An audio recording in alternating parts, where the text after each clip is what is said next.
Hello, hello, hello, and welcome to all the cards on the table. This video will be about the total lunar eclipse that is happening on the 8th of November 2022 in the sign of Taurus. This lunar eclipse is also a full moon. So, a lot's been going on in the world that's already leading up to what this eclipse may feel like. I will be doing a general collective reading that will be mostly focusing on the individual and the inner work that we can do around this time, as well as bringing up more material things that are happening out in the world. With this eclipse, we have Mercury and Venus conjunct the Sun, and we have Uranus conjunct the Moon. I will go into more detail about that in this reading, where I'll look at the astrology. I will be pulling some cards and I will be channeling energy. As you can see, my hands are moving around at the moment, and this is independent of my conscious thought. So the energies are helping bring together this collective message for everyone. I just want to say a big thanks to all of you who watch my videos and those of you who are kind enough to leave comments. They help me understand whether the messages are being helpful and whether I need to make any changes, because I'm really here to try and facilitate us all on our journey and the inner work that we can do that can help transform the collective consciousness. We may feel small and separate at the moment with everything that's been going on in the world and full of fear, but the space we hold within us is so incredibly powerful. And I feel that this Taurian energy is really helping bring focus to that. I also would recommend any of you who watch this video to look in the description box. Usually I will write out all the information that comes up in terms of the cards, and write out the descriptions of the crystals that I use. Also, if anything has come up when I revisit the video, because there's always a lot going on while I'm doing these things, if there's anything that comes up that I feel like I have missed, I will also put that in the description box. If anything in this video resonates with you, please do hit that subscribe button and the notification bell. Always very welcome to new viewers, and any interaction with the channel helps the algorithms put it out into the world a little more. So if anything resonates and you wish to help get that out there, and for other people to find something that helps them during this incredibly tough period, all welcome. So where were we? We have the moon in Taurus, this full moon, this culmination. This is the third eclipse in Taurus for this eclipse cycle, the third of the fourth in Taurus that started this time last year. The reason why there are eclipses is because these happen in the same house that the moon's nodes are in, the north and south node. It often symbolizes big change, shifting, a clearing of things that we might not have been able to grapple with, revelations. Certainly out in the wider world, we have been seeing a lot of those over in the lead up to the Scorpio eclipse and continuing now, and they are only going to continue even more. I would say with eclipses, I want to preface this, that this is not the best time to do any manifestation rituals or intention rituals. I would even be wary using cards unless you're asking what is it that you're failing to see, or what is it that you can bring in to help you move forward. I recommend just waiting for the moon to move out of the sign of Taurus and into Gemini before doing what you'd normally do for your rituals around a new or full moon during the eclipse season. That is because the energy that's around at the moment is incredibly powerful. It's linked more to I say global issues, but more big external things. It's heavy energy and trying to interact and potentially change or manipulate that energy of what's coming may end. You may not get what you. Just be careful what you wish for around this time. It's just best just to rest. It's in Taurus, which is the first earth sign, very sensory orientated. Cook yourself your favorite meal on the day,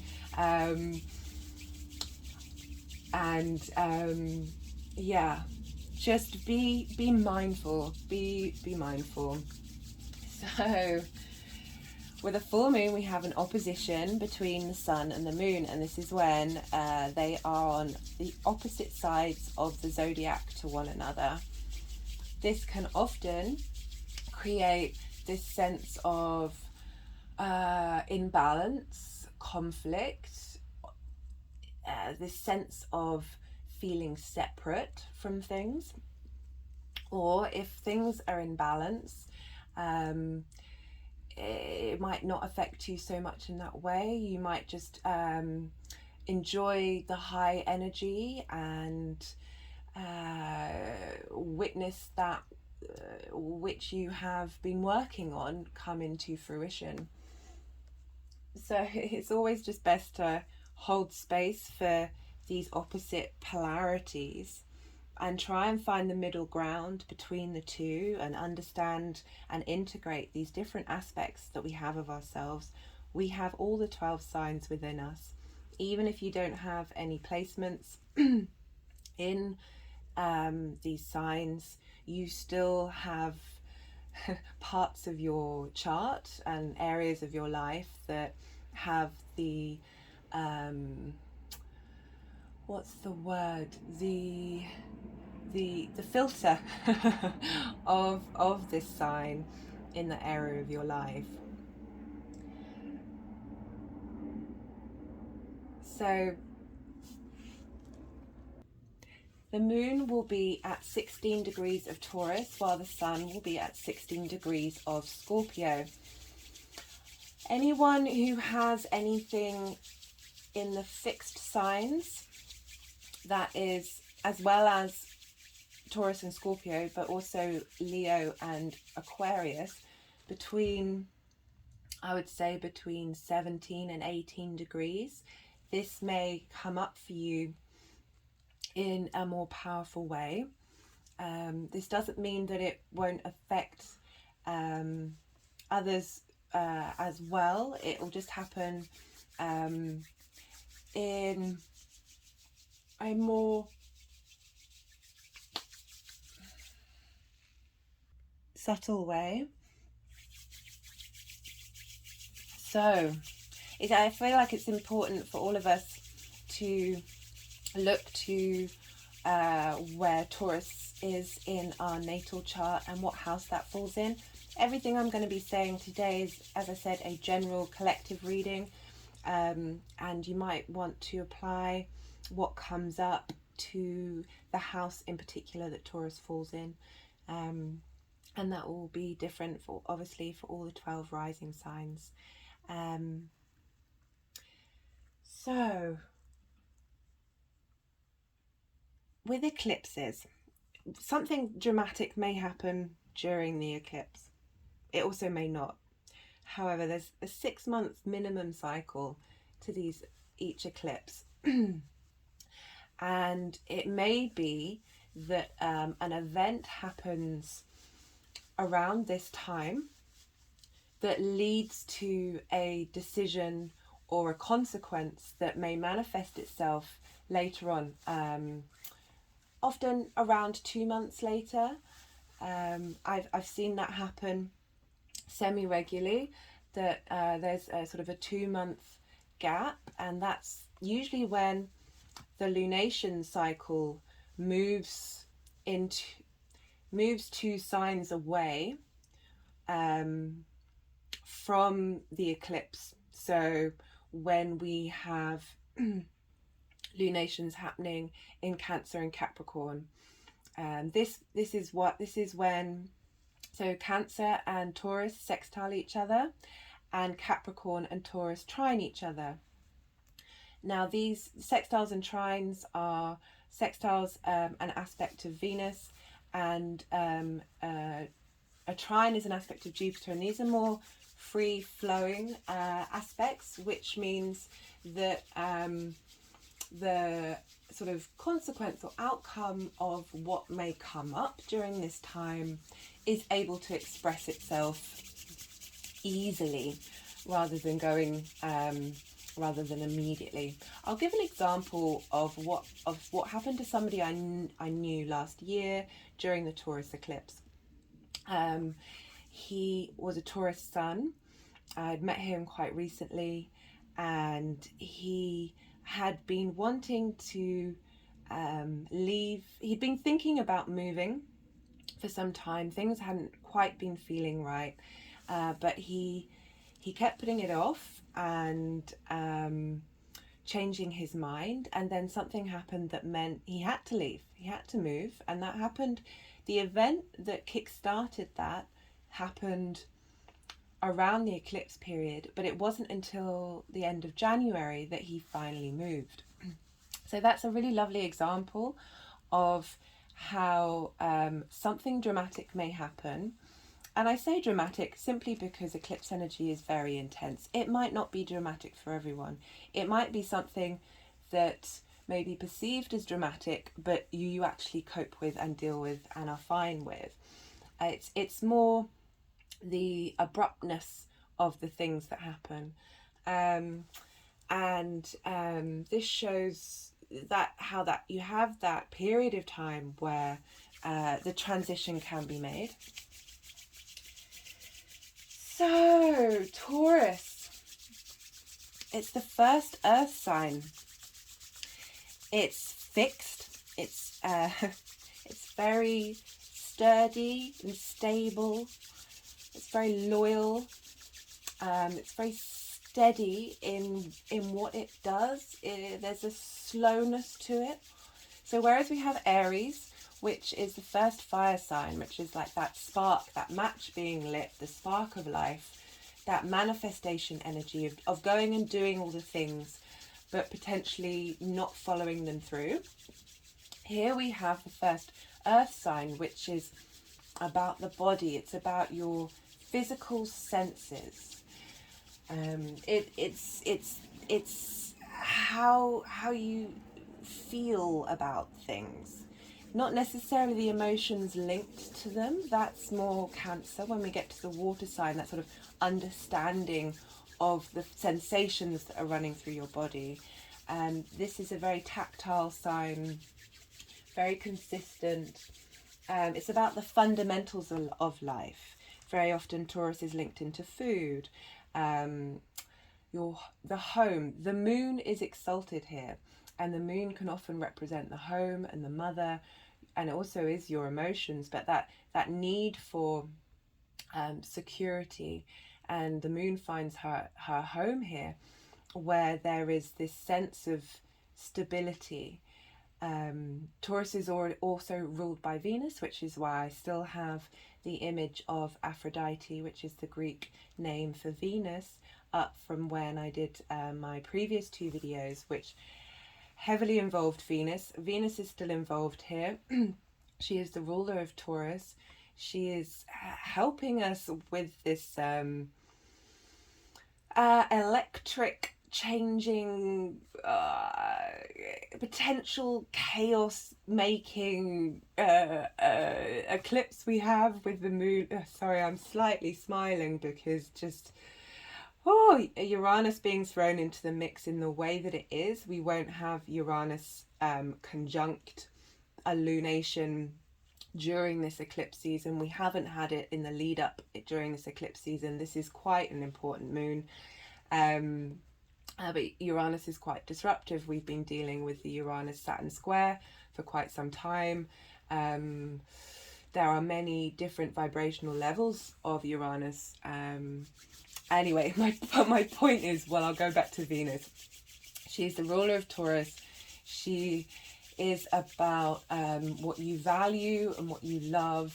It's about social contracts, how we interact with one another, what is it that we care about, but also with that sense of love and beauty. She represents the arts, the creative drive within us to produce something that is pleasing to our eyes.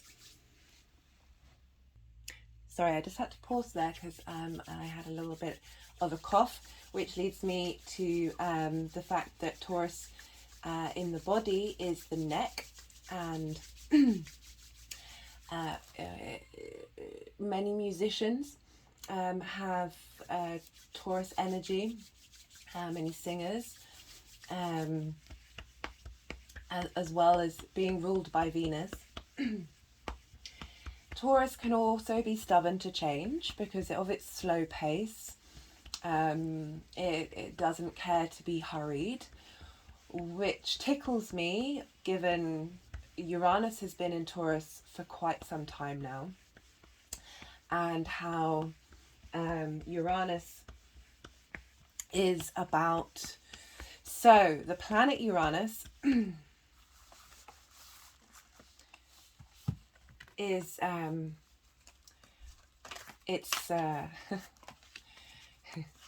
the planet Uranus is upside down. It's on its side. Its north pole points towards the sun. All its moons are in retrograde motion. It's a very strange fish of a planet. And some of you may know, but from your own journey with apologies if the cards seem all over the place. There's a strange heaviness to this energy, as well as this sort of nervous energy. This it's almost as if they all want to be turned upside down. And it's interesting that that's happening while I'm talking about Uranus. So Uranus will come along and will turn whatever is norm in your life upside down.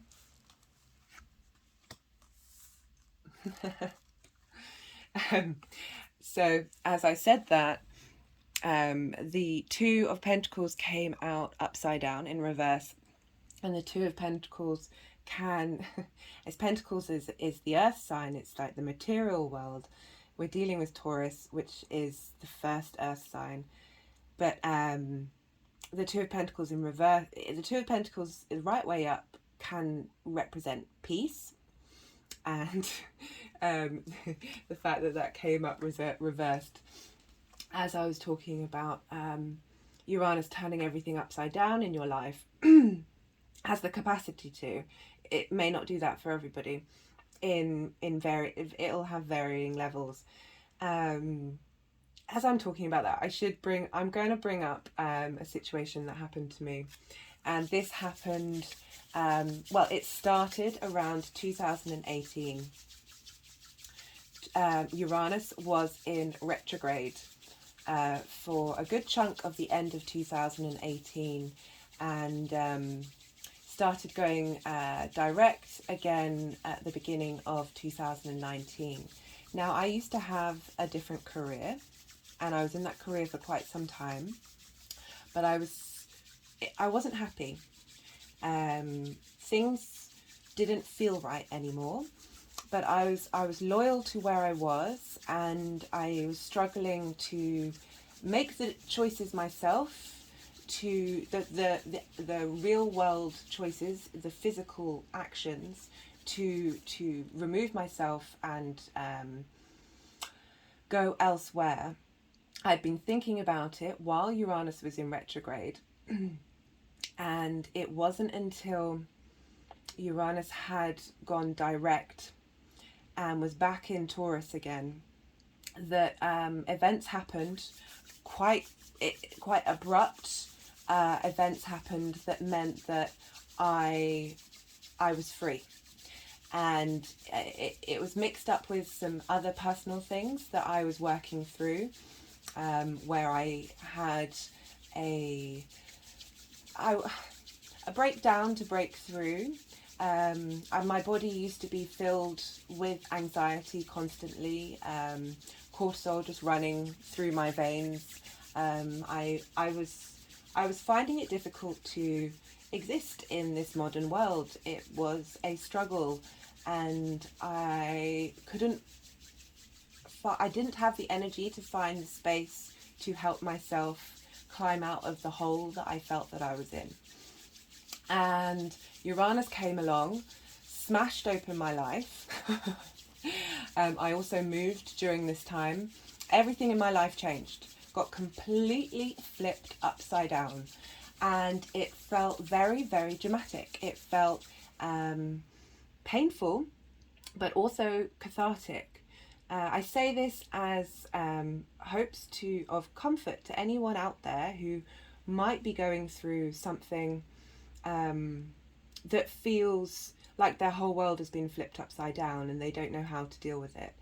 That Uranus has a way of bringing the tension that you have suppressed out into the world for it to be released, in order for you to clear that energy and move on and shift and change into the direction that you should be.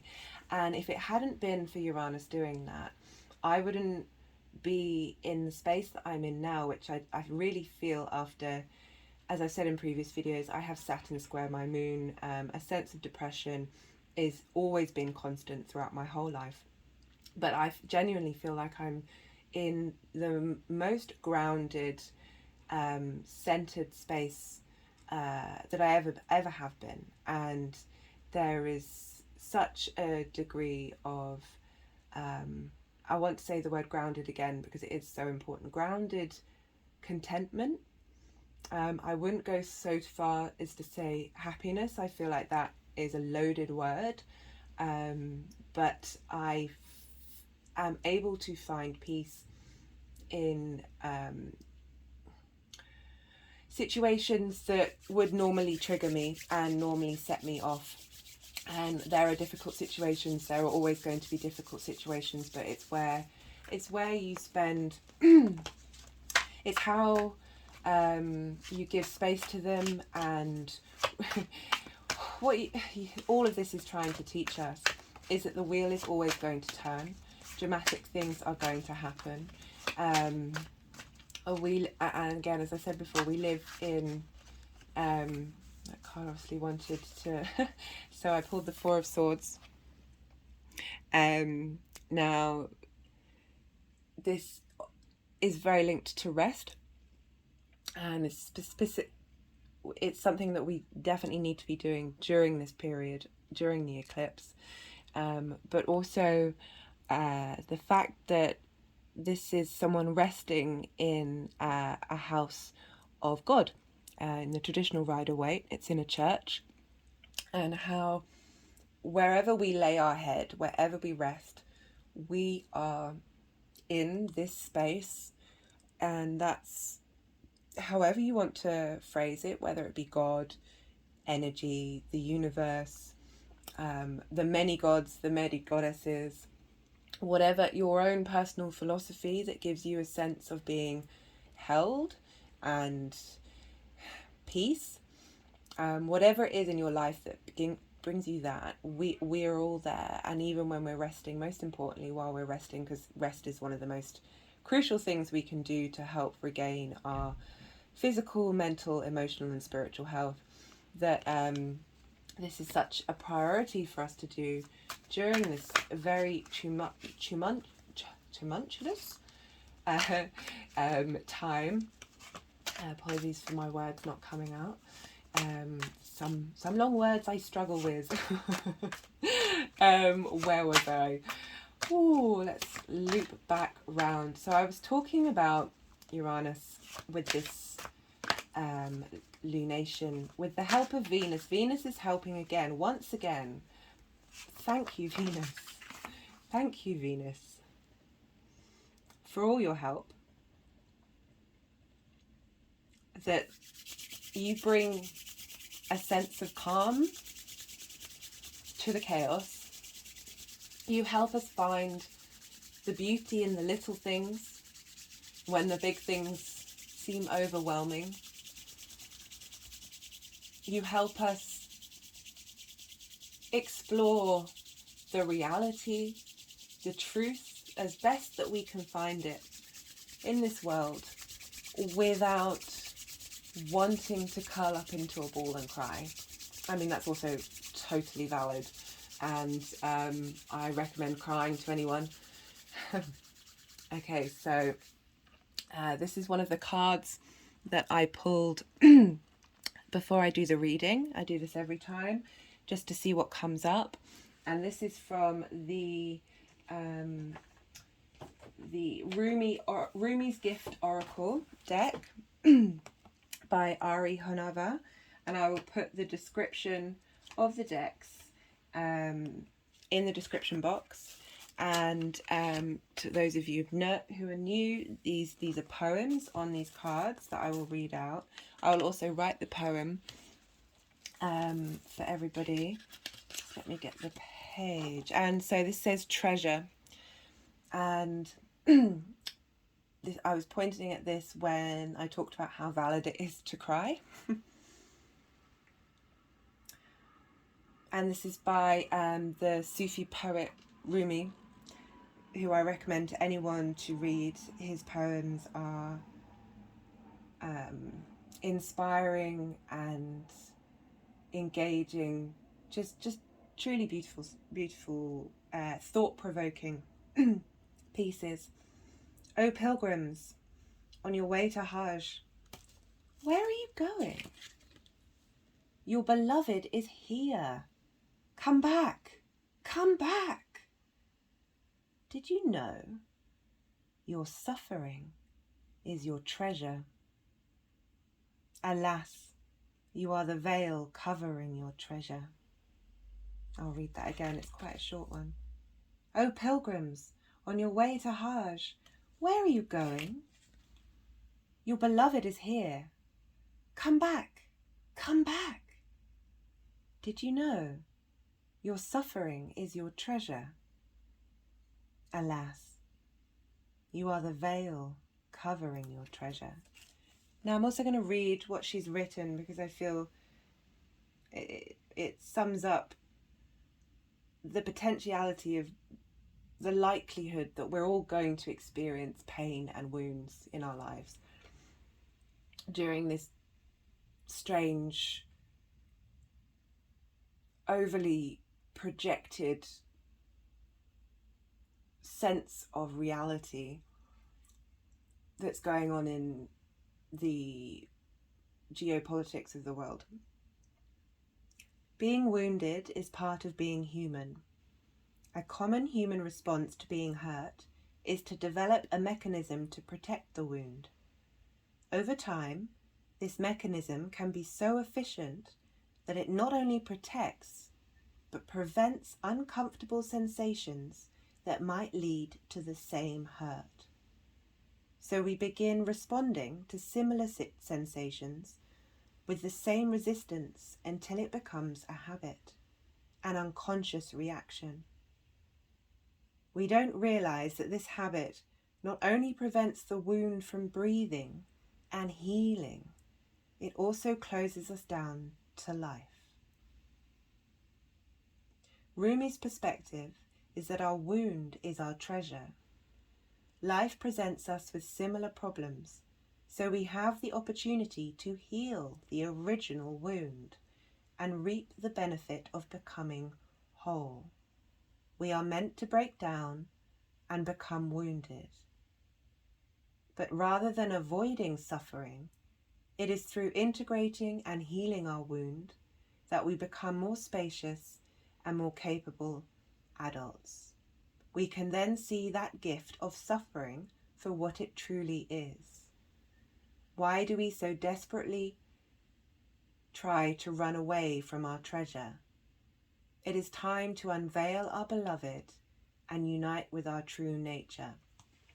I love how that came up when I said about the crying, because that's exactly what this poem is saying, is allow space for the wound to breathe, to express itself. Get really big with that feeling.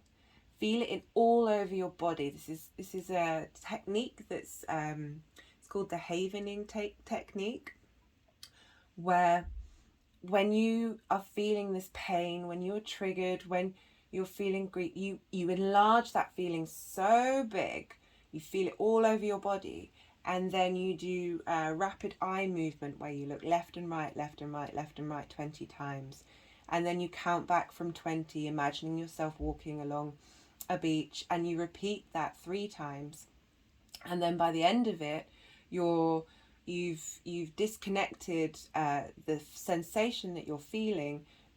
You've created a new neural pathway.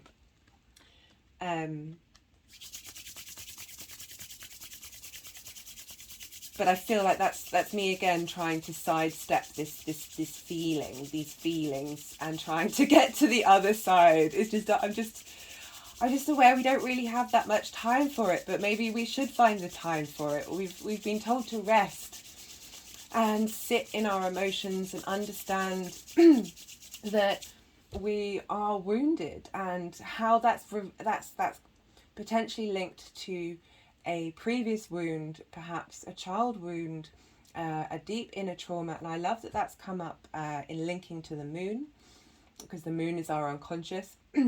And the moon will be hidden. The moon will be hidden. So our unconscious is really deep. It's deep down. Like I know it's deep down already, but usually with a full moon, we have the light of the sun reflecting on it to help bring these unconscious needs and desires to the forefront. But this time it's hidden from us, but hidden with Uranus. And this is what I love about it.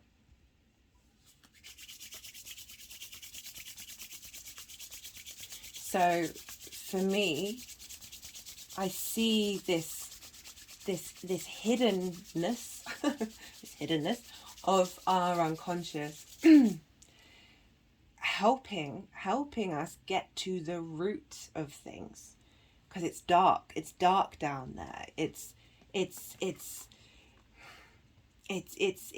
going back deep into our body. Like our emotions are stored in our body, our senses. We respond to things unconsciously based on this is either traumas in this life or previous lives, or even the collective traumas or our ancestral traumas. I'm recording this on Halloween, when the veils are thin. I was wondering the other day why this eclipse season seems very clear, and the energy seems really in everybody's face, just constantly. And I then realised, well, Halloween's in between them, so we have an eclipse season which is intense energy anyway, with the veil being thinned even more midway between them. Apologies, I just had another cough in my throat. Again, this clearing of my Taurian needs in my throat, being able to vocalize and communicate needs. Where was I? Yeah, so we're this clearing that Uranus is going to help send a bolt of electricity zapping our nervous system to help clear and bring up these unmet needs and wants.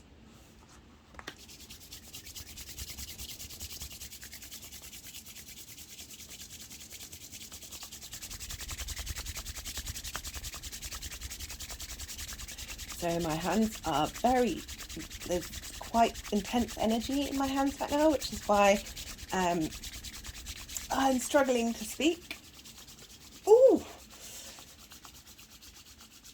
Okay, so they want me to read the next thing. Oh, that hasn't happened on camera before. So often in my practice, I release energy through my mouth, or energy goes into my mouth, amongst lots of other things.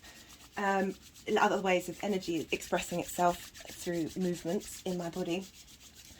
Oh, wow.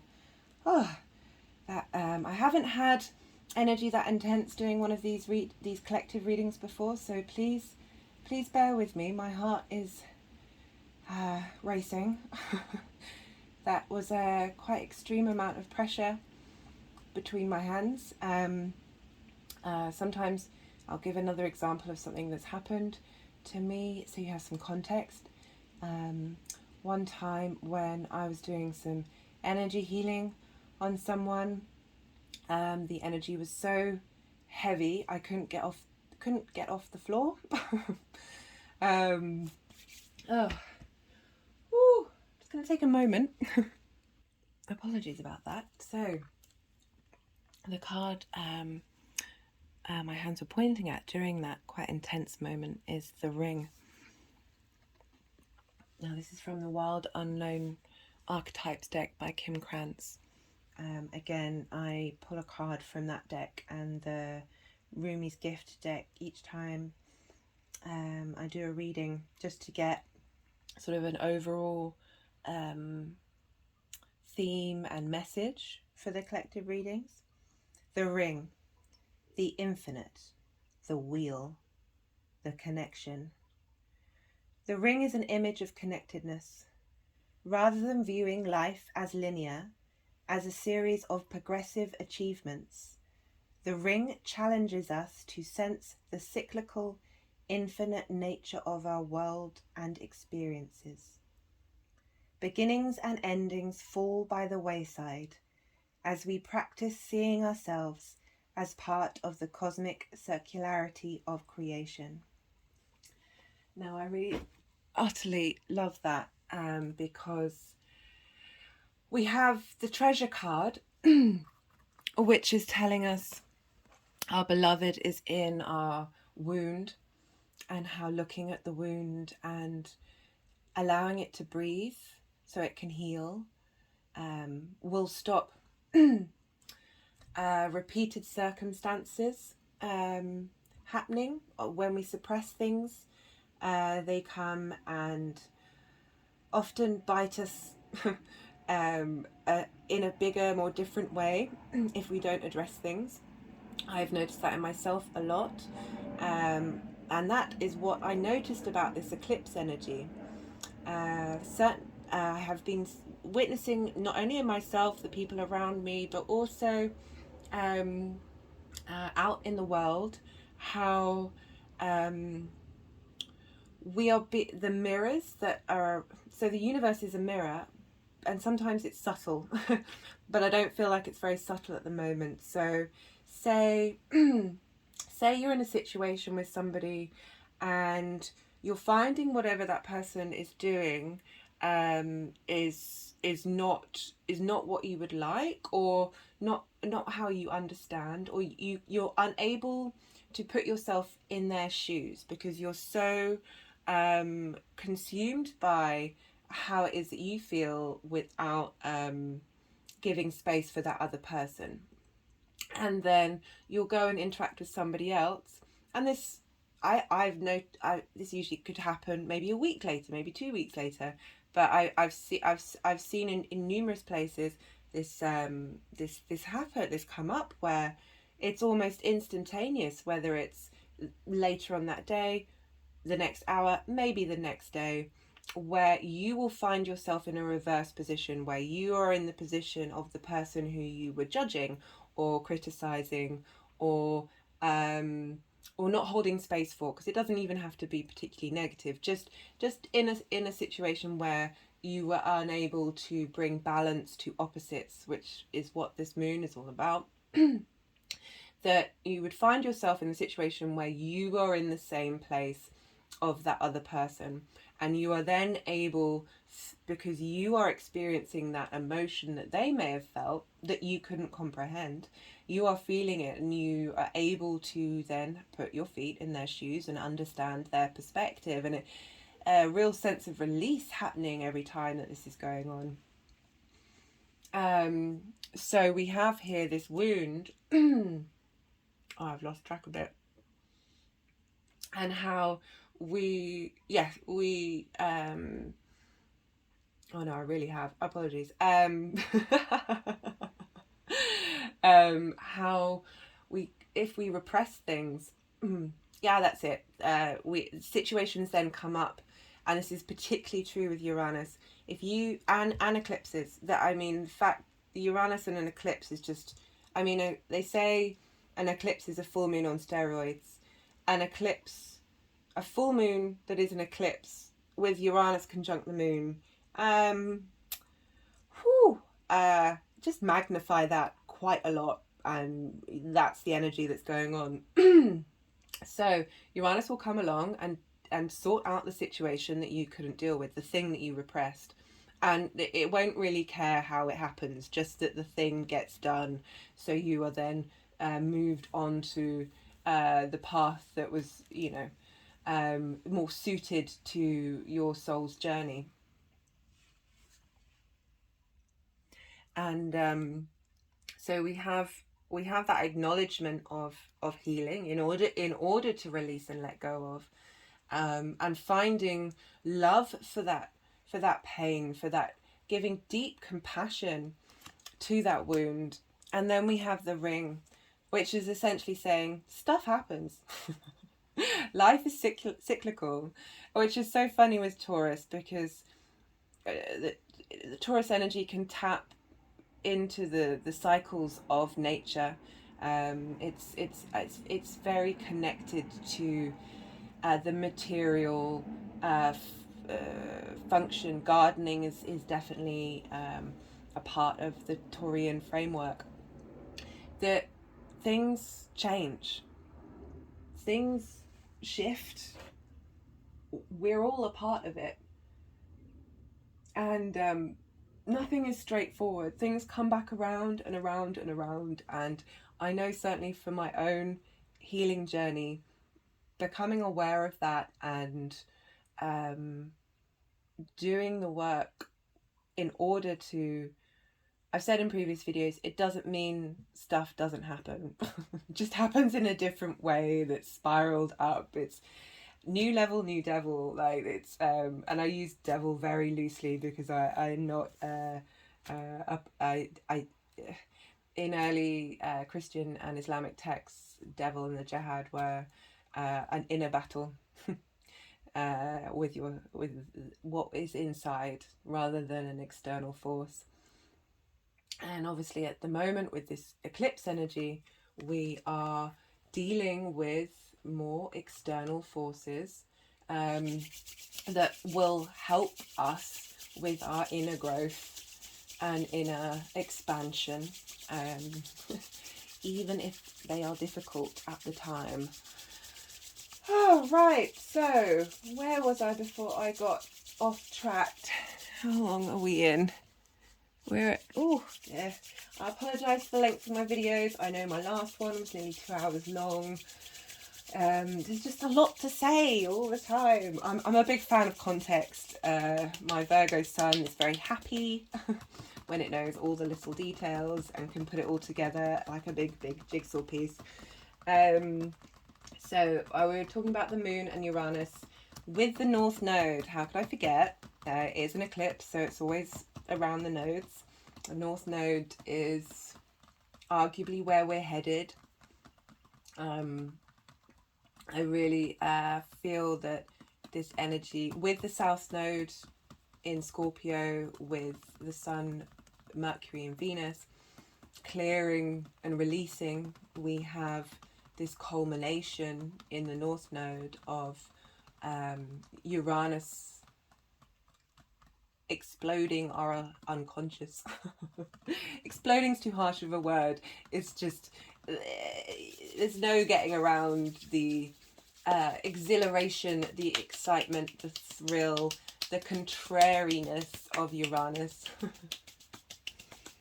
But I feel with this connection with the moon, it's emotional liberation,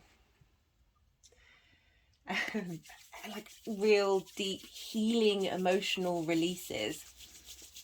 I mean, I just had one that I can't tell, I haven't had something like that intense on a video before. I thought the last video that I did, that eclipse energy was very strange, and we're only getting stronger.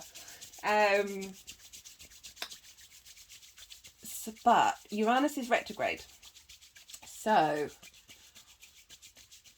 and it won't, funny enough, it goes direct the end of January.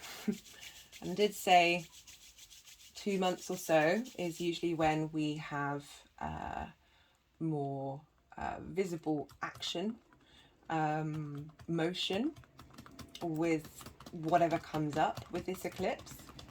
So Uranus isn't going direct, and from my own experience, when Uranus goes direct, that's more when events happen. So that's not happening until the end of January. It won't hit this same degree, number 16, until the 3rd of April. So there's loose time frames here, but this is all going to affect everybody in a completely different way. There are general themes that we can talk about, but I'm just trying to give you a sort of an idea of what the timeline might be. And when planets are retrograde, you're revisiting, you're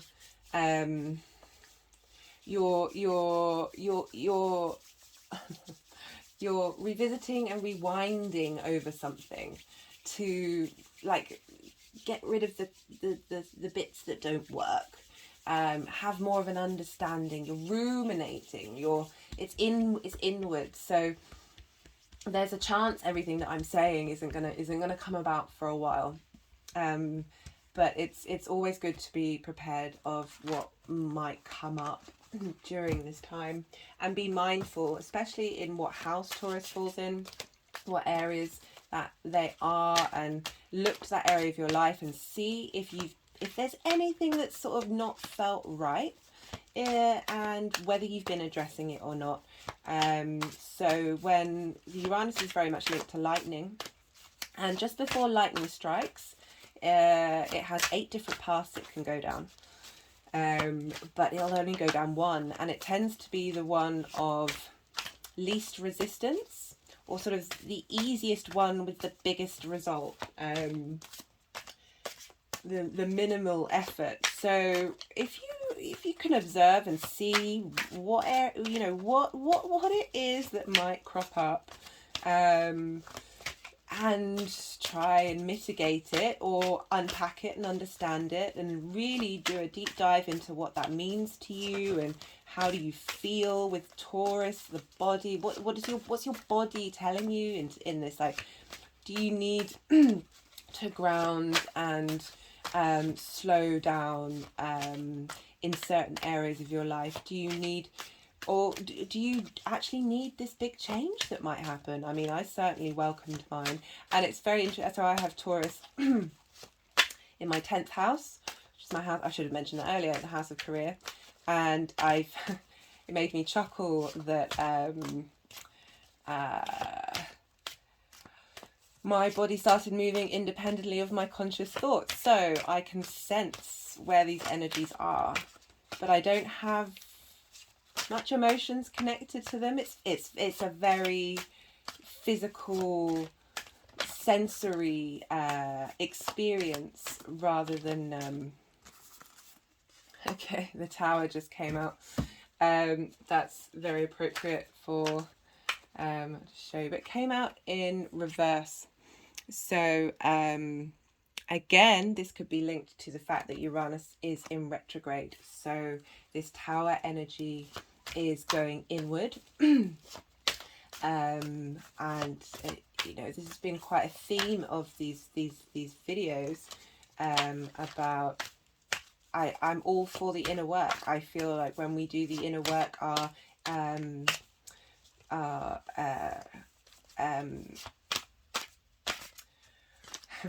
when we do the inner work, guess what came up? So the Hermit is all about going into isolation to seek out knowledge to help evolve. It wanted it upright underneath the ring and the wound. That when we do this inner work, it helps shift the material world around us. So things start to fall into place. Not everything, it's not all constant flow and love and light. There's difficulties and hard work and triggers and tensions, and maybe not the timeline that you're expecting, or whatever it may be, but there is a calm and a peace and a balance when we do the inner work. And the more the more when we do the inner work, the more we affect the collective consciousness. And there's this thing called the 100 monkey syndrome. Essentially, the more of us that do it, the more easily accessible it is to those who aren't. It's so somebody ran, I think it's the 1 minute mile, but it's not the 1 minute mile. It's this race that no one could run under a certain time. Somebody did it on TV, and then all around the world, everyone seemed to be able to do it. It's just, and like, people are able to do crazy stunts. It's happening even more now that everyone's videoing everything and putting it all online. Like, someone will do some crazy skateboard stunt or something that nobody's ever done before and upload it, and then people are able to do it. It's cosmic. I love it. That's why I think inner work is so important. So the wheel of that came up with the ring, about how we are, the nature is cyclical, and we are turning, and this is a turning point. This is a turning point. Okay, so what else have we got? I've only just been talking about the moon and Uranus. I think that's, you know, even if I finished here, that would be appropriate enough. However, we've got the Sun, Mercury and Venus conjuncting each other in Scorpio, opposite this moon. So Venus is just pulling away from the Sun. It's not an exact conjunction, but Mercury is just coming up to the Sun. It's the morning star. If you want, it's the morning star. And 6 hours after this exact time of this eclipse, Mercury will be exact. The moon, so 6 hours afterwards, Mercury will be exact with the Sun in a cazimi. Cazimi is when they're exactly the same degree.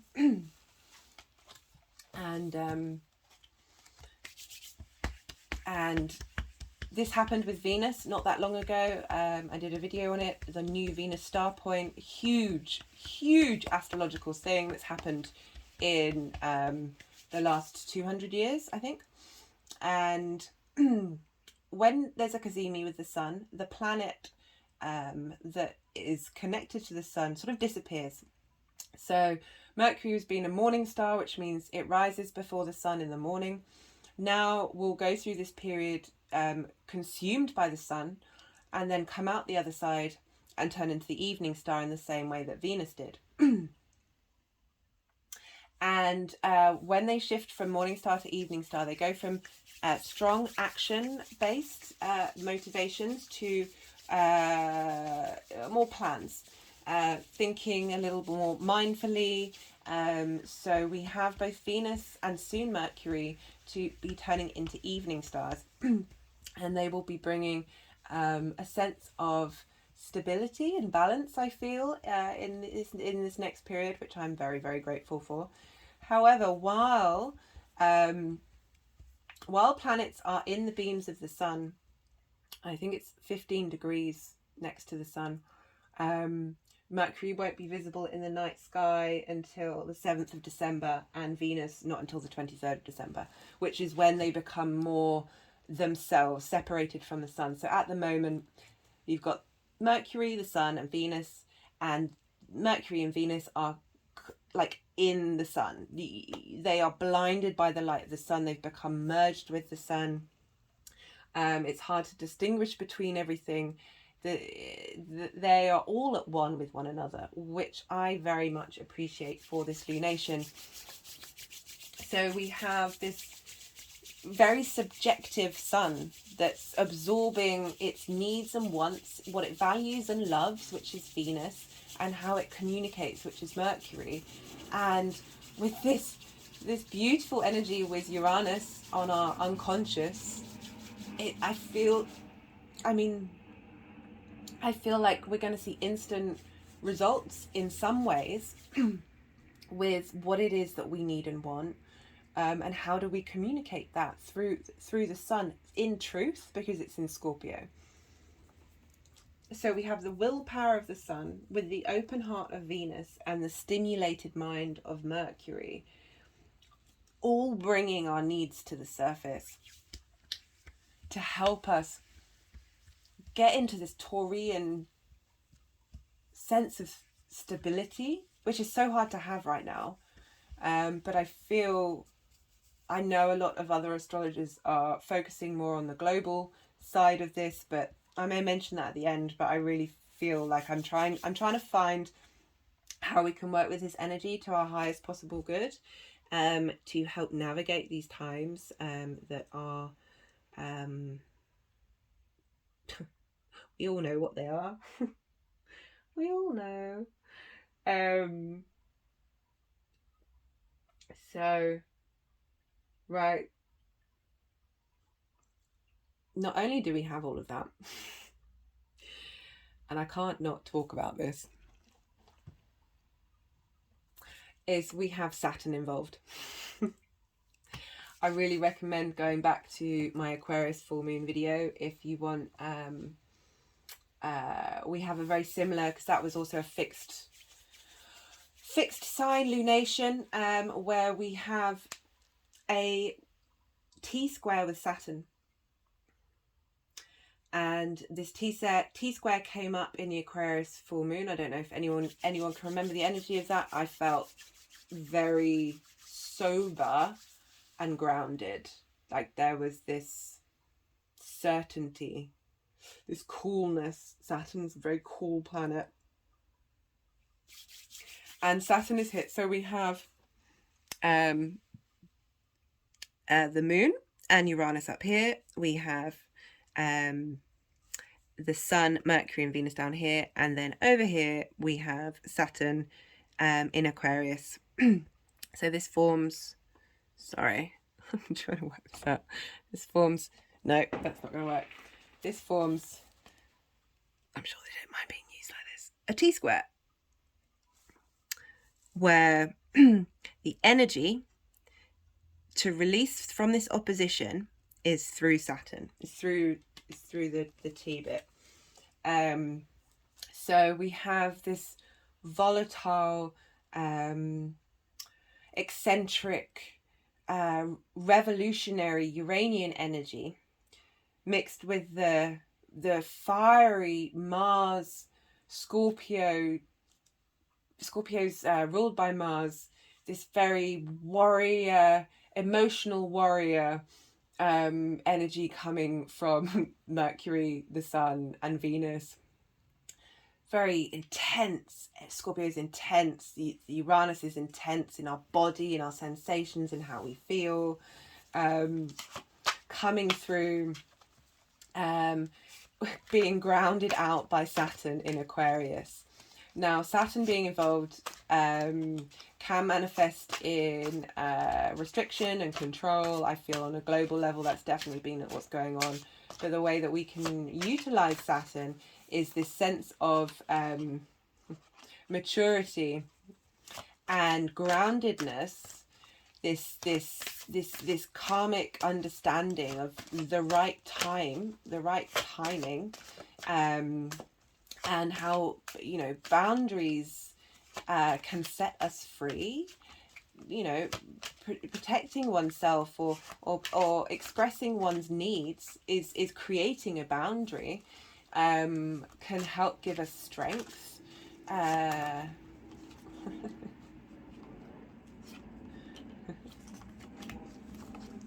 Okay, I mean, I don't know if these sometimes sometimes all the cards want to come out and play, but these two came out when I said that. I'm gonna leave that. I'm gonna put them back. Like I feel that's more in the future, not necessarily right now, and what we're going through. But I'm a big fan of Saturn, Saturn School of Hard Knocks. As I said, I've got Saturn square my moon, also square my Mars and my Mercury. Yeah, I've learnt to appreciate the wisdom of Saturn. So we have here Saturn helping everybody out.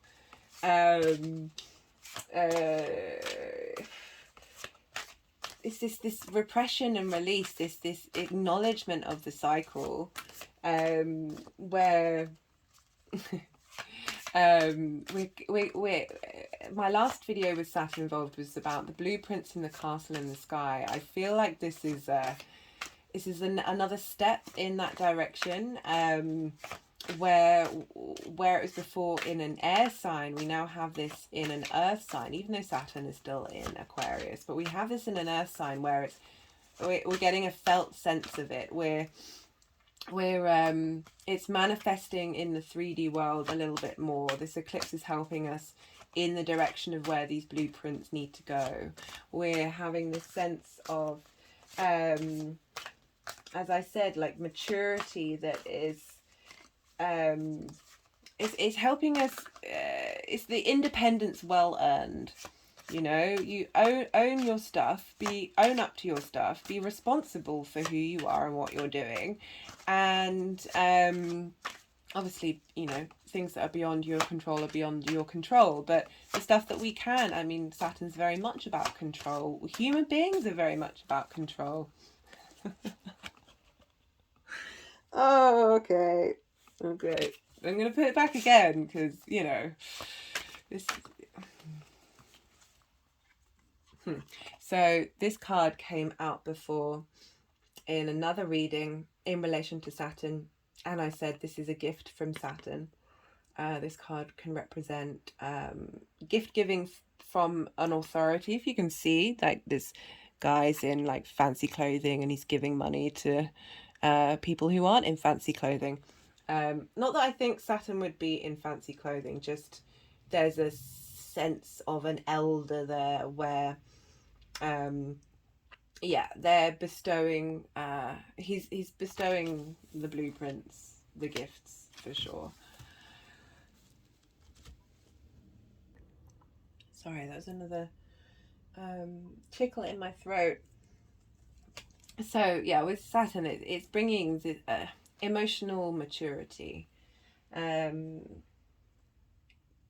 with this vibrancy that we have with Uranus in Taurus, this shift and this change, this this crackling of energy, you know, this disruptive energy, and we're hopefully finding value in that with our emotional maturity. Again, it's going back to these two cards of, we have wounds, we are wounded, we can heal, and the wheel keeps turning. There's not a lot we can do about it except how we respond.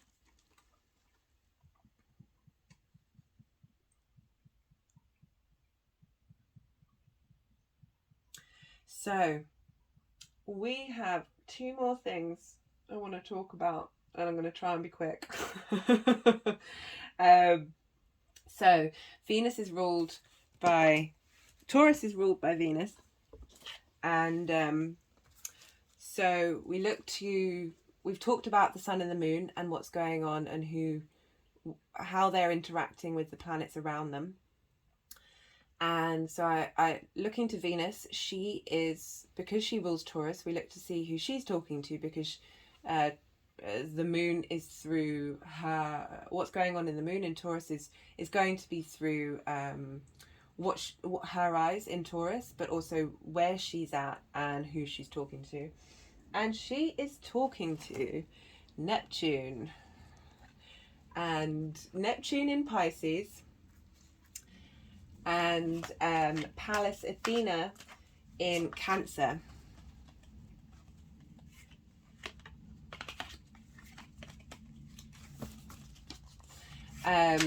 So we have a grand water trine.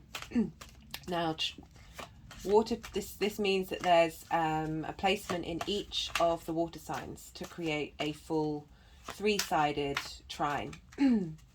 And trines, a grand trine is they're inspirational based.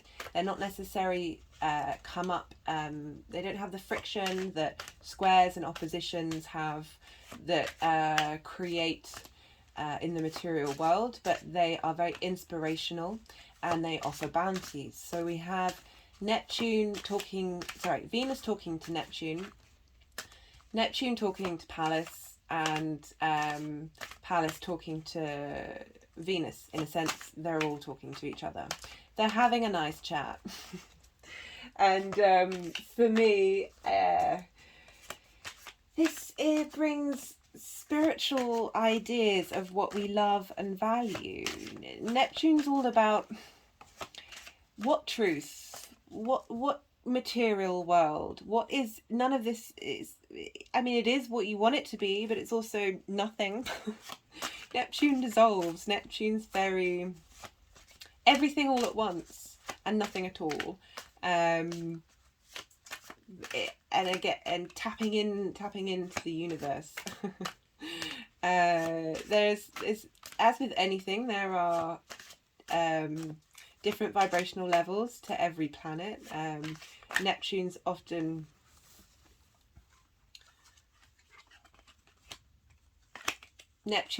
come up as delusion or illusion, and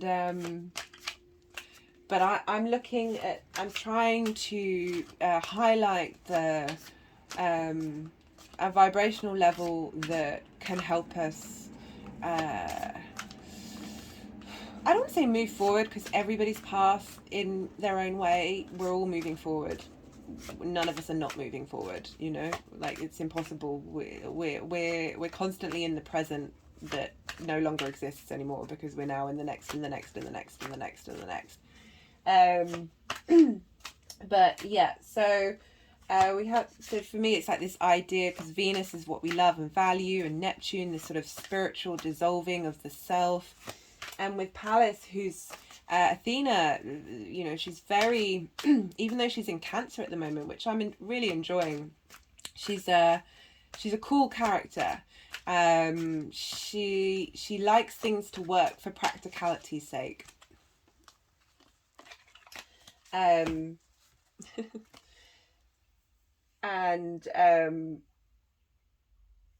she really wants us to have like this everything in union, so you have an embodied sense of wisdom, with that spiritualness of Neptune, and Venus with her love and her values. And I pulled the Two of Cups while I was talking about that, although there is the possibility with Neptune of feeling like you're in love, but potentially feeling like you're in love with an illusion. But you know, hopefully you will be able to spot it if you can. With this grand trine, there is this, not necessarily the materialization of this, but the cultivation of the idea, especially while Venus is in Scorpio, where she's really seeking out her own inner truths and needs. We won't really get an idea of so when planets cazimi with the sun, they receive direct light from the sun. We're all light bodies, light codes information downloads. We won't necessarily get an idea of what those are until she becomes visible and separate away from the sun, so she's no longer merging. But so this is all ruminating, this is all energy that's feeding in to this new Venus star point that happened a while ago, and like compounding and giving what will be the evening star of Venus the tools that she needs to go out and help all of us in this next cycle, if she wants to. You know, I'm very aware that she may have other plans. I mean, they all may have other plans. We just have to anyway, so we have that, and then because the sun is in Mars, we have to look to where is in Scorpio. We have to look to where Mars is, because Scorpio is ruled by Mars. Mars has gone retrograde in Gemini. Went stationed stationed yesterday. Went retrograde yesterday. No, sorry, didn't station yet yesterday. Went retrograde yesterday. Quite a few people around me I knew needed to have a nap. Like felt very drained of energy. So we have Mars in Gemini, who is also talking to Neptune, but with a square. And a square is a Mars aspect. It's like this. It creates friction. Like there are two energies pointing in a direction. There's this pressure point here, and it help create action. So we have this this square, which you know, in one way of looking at Mars and Neptune, it can produce spiritual action. It can help us with active patience. These are strange things to say about Mars, but I think Mars is very capable of doing whatever it can in whatever way it can. We're all multifaceted energies capable of the vast experience of the universe in whatever shape and form that I don't. We shouldn't put ourselves in boxes, and we shouldn't put these planets in boxes. So I'm sending out. I think Mars has got it in it.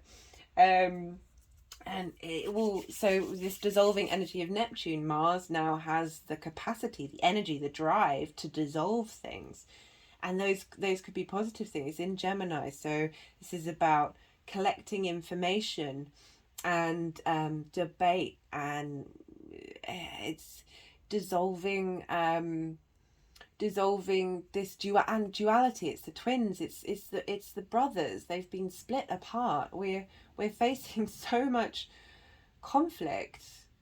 This is my hope, and no expectations, that these squares and this retrograde that Mars is now going revisiting will be in somewhere around the world, helping bring people to your kin together, and reducing the duality that's out there. Certainly, we've just had Elon Musk buy Twitter, which is interesting. Just after the Scorpio eclipse, which is about the truth, saying he set the bird free. Maybe this will help bring us together by allowing space for alternative dialogues that aren't in the mainstream media. I do recommend seeking alternative media sources if you want a vague semblance of an understanding of what is actually going on out in the world.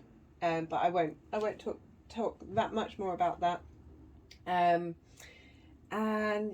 yeah, this is the last one. So we have the sun sextiling Ceres, not Ceres, Ceres, or Demeter, which is the Greek word name for the mother of the harvest, the goddess of the harvest.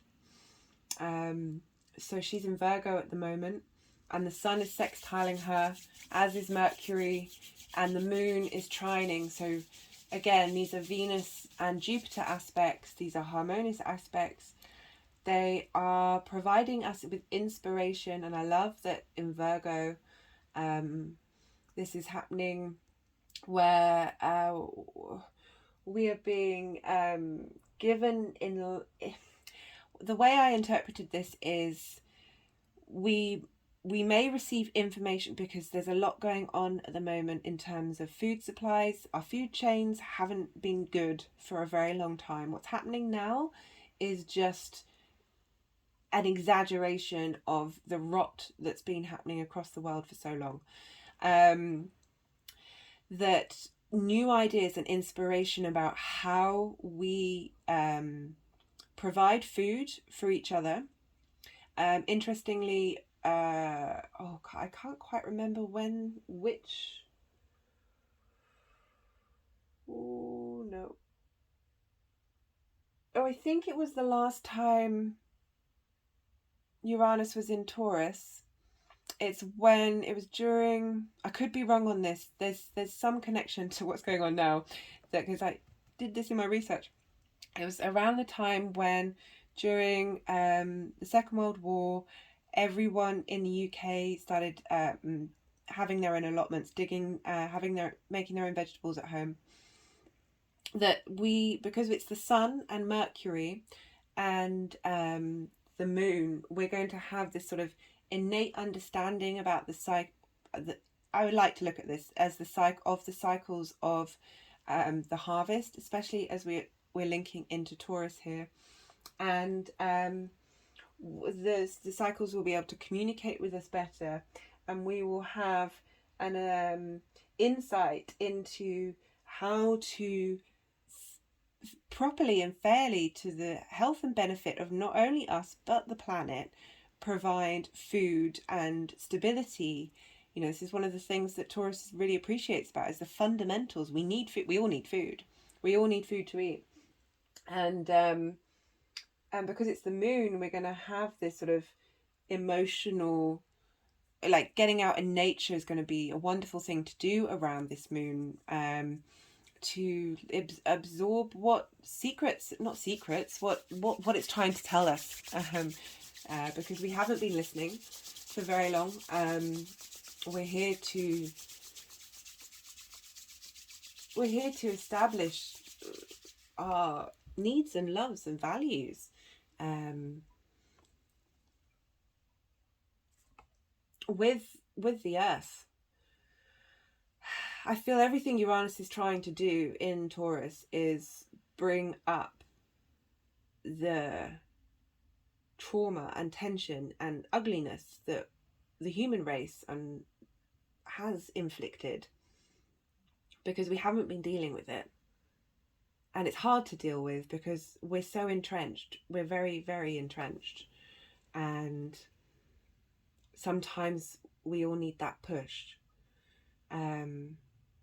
This is not me diminishing the pain and frustration and agony that is across the world.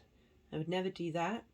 I'm very aware of it, and it's within all of us. I'm simply trying to provide some clarity to how we can navigate during this time.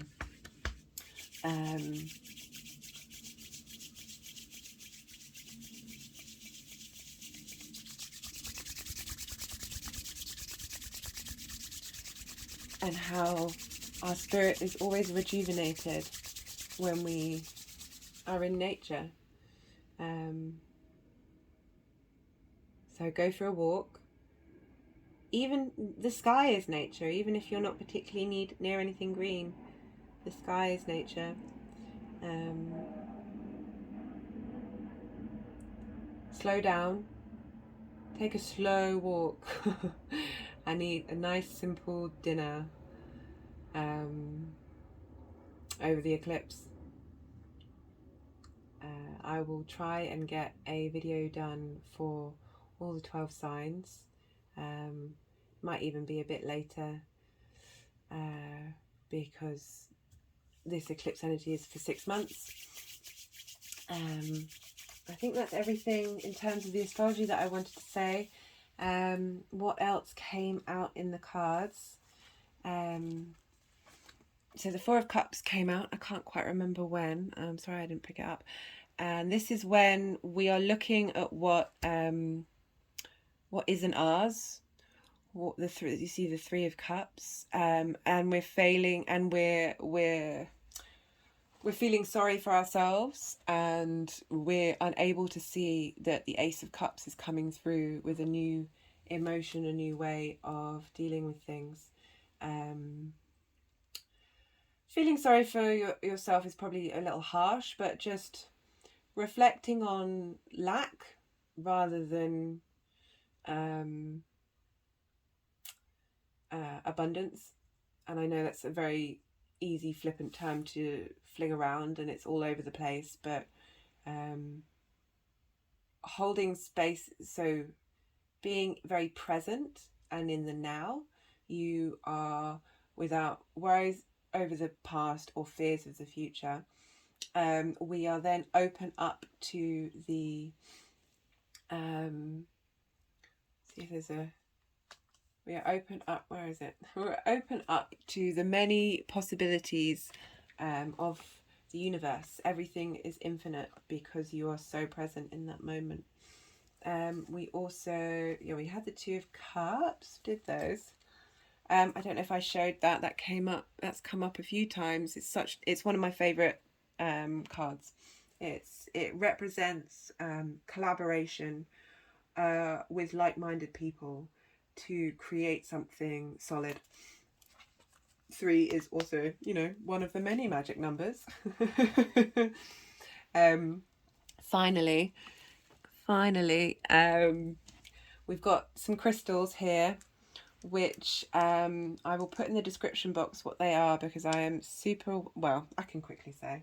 This is Mookaite, Jasper. Let me turn this around for you. Increases life force within the physical body, helps connect to the electromagnetic energy currents of the earth, helps accept change and seek new experiences, increases natural instincts in knowing the right direction to take.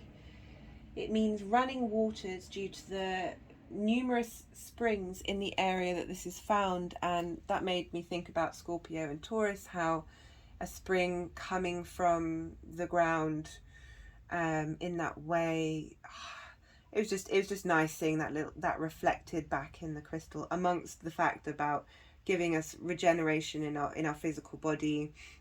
We may need to rest, even more so, say if Uranus does send a little electricity our way, and I don't wish anyone to get struck by lightning. That's not what I mean. Tesla was born in a lightning storm. It's not all bad. We also have brown tourmaline. Now, I don't think anyone's going to be able to see this, but what I really love, I don't know why I've had this crystal for quite some time, is the hole in it. It really calls to me. I couldn't explain to you why. This is a grounding stone, lifts energy and life force, allows emotions to flow freely, stone of self-healing for sudden trauma and grief. I think that kind of makes sense about why that one wanted to come out.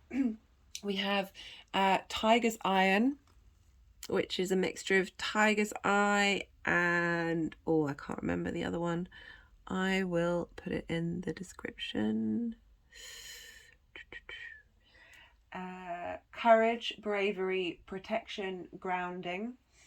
Again, I do like how these crystals, because I look up what they mean after I've asked what crystals want to come and sit on the table, and it always amazes me of how they're, and again, this is Taurus, so it's the earth energy, how they are they're guardian angels, really. Ruby in Fuchsite helps remove blockages and replace with heart energy, promotes vitality, promotes examination of issues related to basic foundations. We talked about how Taurus is about foundations. It's those fundamental things deep within you, and personal concerns,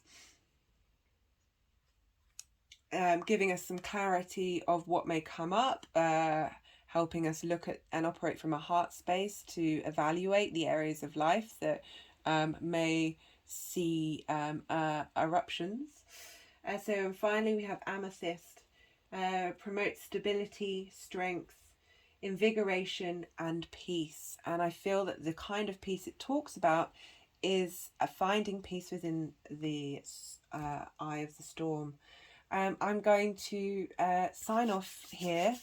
I'm just going to hold these up for the final time and then do a small bit of energy work. But thank you all so much for sticking with me all the way through this. I did promise it would be short, but I seem to have run over it. It's these eclipse energies, there's a lot to say, there's a lot to do. Sending you so much love, and yeah, I hope what I've said might give some support and reduce whatever fear or anxiety that may come up for any of you who might who have planets around 16 to 18 degrees Taurus and Scorpio specifically, and then the fixed signs and the other signs with those degrees. You will have aspects to this eclipse that may have a more subtle approach in how Uranus delivers its message.